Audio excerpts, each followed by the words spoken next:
Hello and welcome to this edition of Jerusalem Dateline. I'm Julie Stahl, filling in for Chris Mitchell. After a 9-month battle, Iraq took control of the ISIS stronghold in Mosul. Now the U.S.-led coalition remains focused, taking the fight to ISIS in Raqqa, Syria, the terror group's self-proclaimed capital. But as Chris Mitchell reports from the Golan Heights, some experts are warning the battle against the Islamic State might be a prelude to a much more dangerous battle just ahead. Most believe the victory in Mosul and the current offensive against ISIS in Raqqa signals the end of the Islamic State Caliphate. But what happens next is the major question facing the Middle East. You have so many different actors, both at the state and sub-state level, that are working in these very amorphous coalitions and then, against one another, with one another, that this is a very, very dangerous place. I mean, this becomes a tinderbox. Carolyn Glick says a wide range of actors, including Syria, Russia, the U.S., Turkey, the Kurds, Sunni Islamist groups, Hezbollah, and Iran, all make up that volatile mix. You got a lot of people with weapons.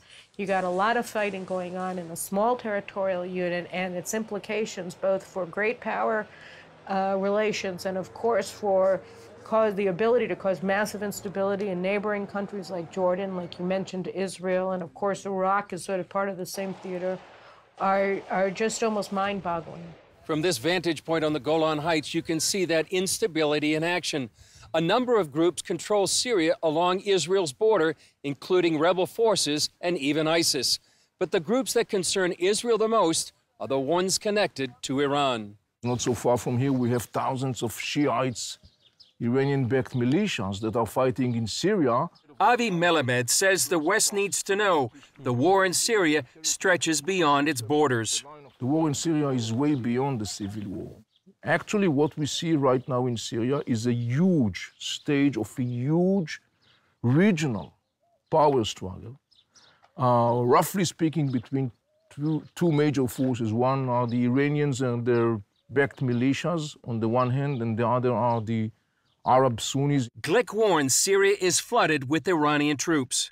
The Syrian military today is Iranian, Hezbollah is Iranian, of course, Iran is Iranian, and they have an unlimited number of troops that they can bring in at will, and they are bringing into Syria from Afghanistan, from Pakistan, and it's basically a bottomless well of personnel that Iran can bring over and use as cannon fodder for its hegemonic aims in the Middle East. Melamed warns Iran is trying to create a land bridge to Lebanon on the Mediterranean that would pose a great danger to Israel. We have to remember that the Iranian regime vows the elimination of the State of Israel. Trying to launch a military front against Israel in the Golan Heights could result in a massive eruption, because Israel will not stand for that, and rightly so. He says in order to better understand today's Middle East, you must go back in history to President Obama. Obama's administration is definitely responsible for what I call a growing whirlpool of violence. The major reason for that is that Obama's administration, for whatever the reasons are, lined up with the Iranians, enabling the Iranians to expand their influence violently and proactively in different arenas in the region. Now Iran's proxy Hezbollah poses an unprecedented threat to Israel. They're in control of Lebanon and openly threatening war with Israel. And not only are their armaments sophisticated to a degree that we've never seen before in the hands of terrorists that are controlled by a terror regime, but their men under arms, their soldiers are battle-hardened, gruesome, brutal warriors who have been in the battlefield in Syria for the past 6 years. Melamed believes the danger is greater now than when all of the Middle East ganged up on Israel in the 1967 Six-Day War. It's much greater. Look, we are looking today at reality where you have dozens of thousands of Shiite militants that are already operating in Syria, massively armed, financed, and guided by the Iranians. The Iranians are, the same way they took over Lebanon in a remote control using the Hezbollah, the Iranians are envisioning a similar future to Syria. That could lead to a confrontation with global implications. And in Israeli signals, and the Israeli signals are going to be very powerful because Israel is determined not to allow the Iranians to make the Golan Heights a stage of war. The ramifications of the potential development that I was now portraying of that reality on the ground, the ramifications are not only local, they are not only regional, they are exceeding the regional level, they could be global. Chris Mitchell, CBN News, the Golan Heights, Israel. It began as a trickle of Syrian war wounded appealing to an unlikely source for help, Israel. Now the IDF is managing a full-fledged humanitarian aid mission. Middle East Bureau Chief Chris Mitchell brings us that story from the Golan Heights. It's called Operation Good Neighbor. In March 2013, approximately 2 years after the fighting in Syria started, at one night, 7 wounded Syrians came to our border seeking for help. A decision was made by the Israeli commanders and government to allow them to enter the country and to give them full medical treatment. Since then, many other wounded Syrians followed. We're about 600 feet or 200 meters from the international border. Not far from here is where the Syrian refugees have been coming in to receive medical help from Israel. It's a well-known fact that in Syria, the medical infrastructures are not functioning. Approximately 70% of the doctors fled the country. 1 year ago, we decided to expand our cooperation and help even further by starting Operation Good Neighbor. CBN News received a special look at the many ways the IDF is helping along the border. Dr. Noam Fink is Chief Medical Officer in the Northern Command. We started bringing in sick Syrians. Most of them are sick children with neglected medical diseases. We've taken them in to our hospitals, to our clinics. Almost every night, wounded Syrians come into Israel and get the best treatment, the same treatment we give our citizens. In the past 4 years, Israel has helped more than 4,000 Syrians, many taken to Israeli hospitals. And the aid didn't stop there. In the last year, we've understand that the Syrian population have lack of many things. Infrastructure as water and electricity, lack of healthcare, medicine, equipment and doctors. We've protected the identity of Lieutenant Colonel E because of his involvement in the project. During the last year, we have established this project, this humanitarian aid project. Many of the goods are donated by NGOs. They provide medicine, basic foods, and fuel for generators. They've even helped establish 2 medical clinics across the border for simpler cases. Those people, as I told, that were educated to hate us, they're telling us today that are very grateful to the state of Israel.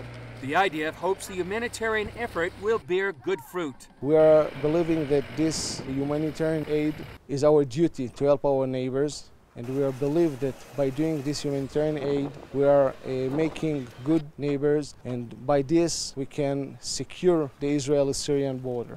Chris Mitchell, CBN News on the Golan Heights, Israel-Syrian border.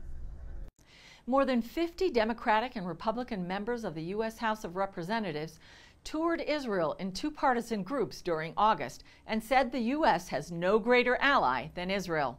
Sponsored by the American Israel Education Foundation, the goal is to provide congressmen with first-hand knowledge of U.S.-Israel relations and critical issues facing American policymakers like regional strategic threats and how recent events might impact the future. Both House Majority Leader Kevin McCarthy and Democratic Whip Steny Hoyer say the United Front for Israel is meant to send a strong message. We have shared values, shared security interests throughout the world, and there is no stronger bond between any ally that we have, being the only democracy in the Middle East. We have made a point of making sure that we have an overlapping time here in Israel together with Republicans and Democrats, because this is not a partisan issue.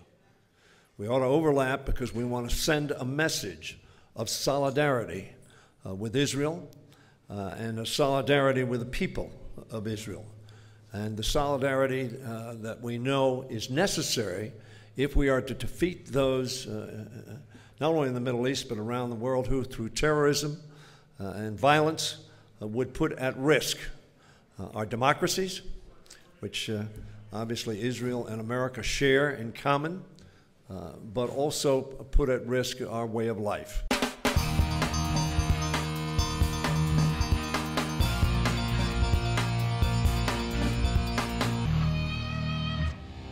Archaeologists excavating in the Galilee say they have found a rare workshop for the production of chalkstone vessels from the time of Jesus that sheds light on Jewish practices at that time.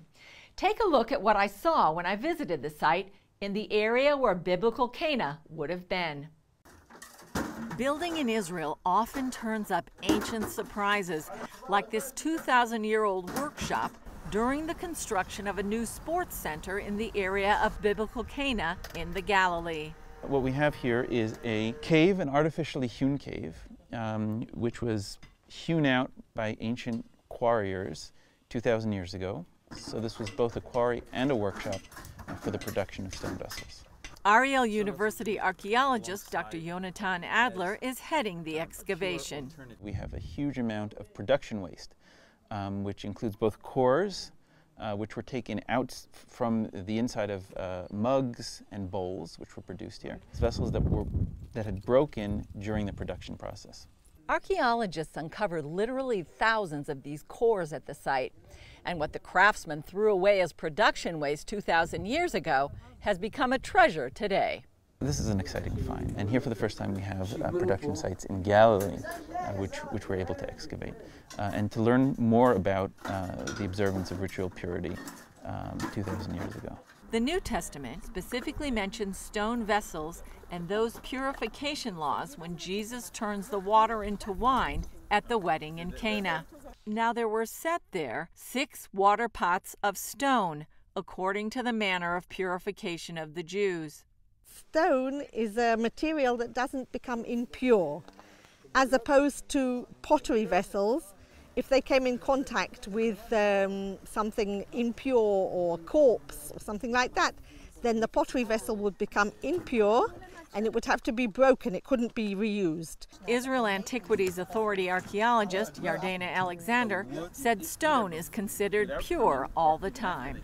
If the population was concerned with keeping the purity laws, then they would make sure that they'd have some of these chalk vessels in the houses. Archaeologists haven't found any large stone vessels like the water jugs at Cana at the site yet, but they hope to be allowed to continue to excavate for more ancient treasures despite the building of the new sports center.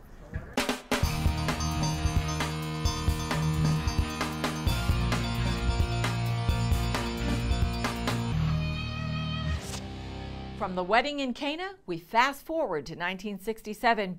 50 years ago, Israel reunited Jerusalem under Jewish sovereignty for the first time in 2,000 years. One of the heroes of that war was Ahmon, a main player in the battle for Jerusalem, and CBN's docudrama, In Our Hands, The Battle for Jerusalem. CBN's Scott Ross takes a look at the life of that man who had a huge impact on Israel's past and future.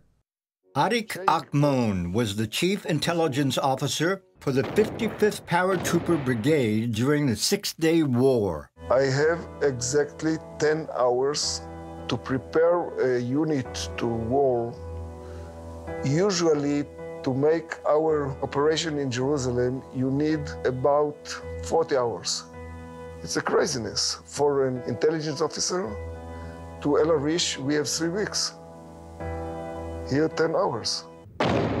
As one of the soldiers who reunited Jerusalem, Ahmon was honored at the Jerusalem premiere of the CBN docudrama In Our Hands, The Battle for Jerusalem. I talked with Ahmon at his Tel Aviv home about the war and his life. When you entered the city for the first time in, a millennium, how did that feel to you? I mean, that was an absolute historic moment. I was very busy. We was after 3 days of very, very hard fight. Basically, I do not think about history. I was think about doing our job. But I must tell you that when we, the 2 of us, and with us 10 comrades of the commanding unit of the brigade, came to the mount, that was the first time I feel that I have participated in something special. But to say the truth, I was very sad. Why? Because 95 of our comrades dead in this fight. The mixture of these two feelings is living in me until today. And that was only the beginning of Akhmon's contribution to Israel. Arik Ahmon, who was one of the first Israeli paratroopers into the Old City in 1967, and actually led the crossing of the Suez Canal in the Yom Kippur War of 1973. Author Yossi Klein Halevi wrote about Akhmon in his 6-day war book, Like Dreamers. He told me how Akhmon played the role of hero more than once. Now, you talk about the transformation of Israel from an agrarian society to a high-tech superpower. And Arik Ahmon, the guy who led the crossing of the canal, starts off as a boy living on one of these radical socialist kibbutzim, little agrarian settlement. He leaves the kibbutz and ends up becoming the CEO of Israel's domestic airline. Israel's economy was socialist in those years. He fights the trade unions, and he creates the first privatized company in the state of Israel and opens the way to the high-tech free economy that we have today. So for me, Arik Ahmon is a multiple hero. While Akhmon left the kibbutz at age 40, he never forgot what he learned there. Until today, I think the kibbutzim built Israel. Where did you get the vision to move beyond kibbutzim life into a broader economy and developing beyond just the socialist idea?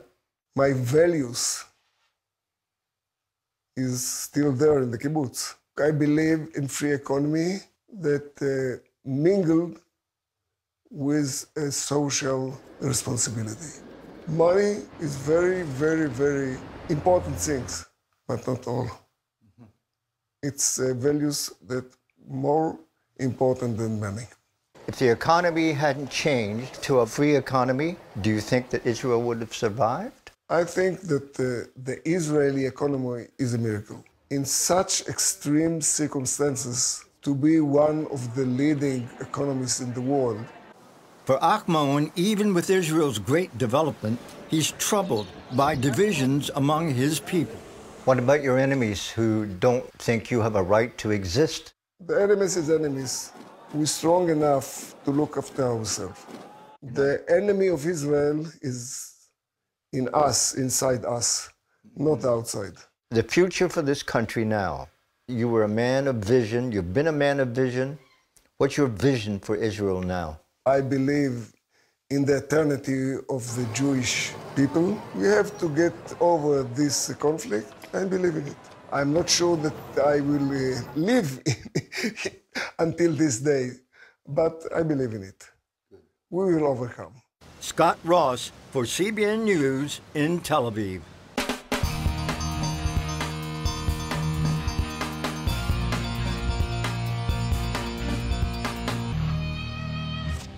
On August 21st, parts of the United States will experience a total solar eclipse. That's got many Christians buzzing about whether or not it's a sign from God. We asked popular Israeli rabbi and historian Ken Spiro, what's the Jewish take on signs in the heavens, both in the Bible and for now? It's a fundamental belief in Judaism that everything that happens in the world is for a meaning, and it's a message hidden in there somewhere, even in an astronomical phenomenon. All the phenomenon that are supposed to be taking place soon in terms of alignment of stars and eclipses is creating almost zero buzz in the Jewish world. It's really going unnoticed. Because I think there's been so much messianic expectation in Jewish history. Jews are very wary about reading into specific people, specific events, or specific astronomical phenomena that this is it, because then when it doesn't happen, it's a big letdown. I would say from the Jewish perspective, I'm a historian and a rabbi, but I tend to look much more at the actual events happening on the planet Earth. And the only thing I would say is, since the rabbis always talk about the coming of the Messiah as a woman giving birth, the birth pangs, and the basic idea behind that is that just as a woman giving birth goes through contractions that get closer and closer together and more intense as you approach the birth, so too events on the planet Earth will get more and more intense and happen much more rapidly. And certainly I would say we see that things are speeding up very dramatically in the world, the change that is taking place, the political upheaval, the technological advances. As to whether that is linked to astronomical events that are coming, we'll only know, it's pretty soon, we'll only know at that time, but basically it's not, I think it's a much bigger buzz in the Christian world than it is in the Jewish world. And we could be hitting that end of days scenario. Certainly time is definitely running out.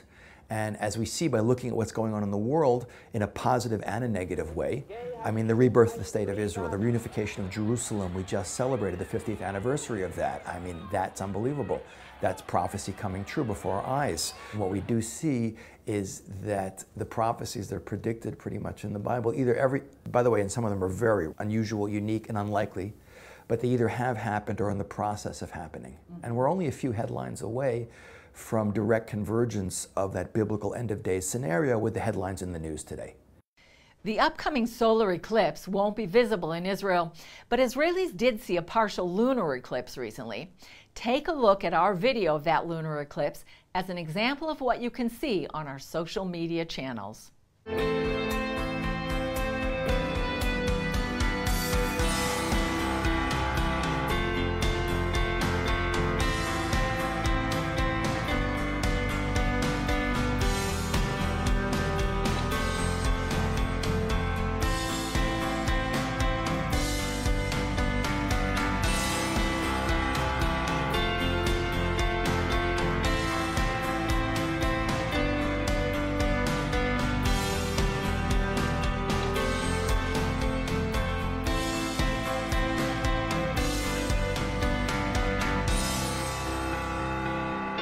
Remember, you can follow us on Facebook, Twitter, and Instagram.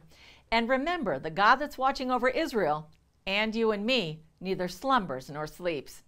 I'm Julie Stahl. We'll see you next time on Jerusalem Dateline.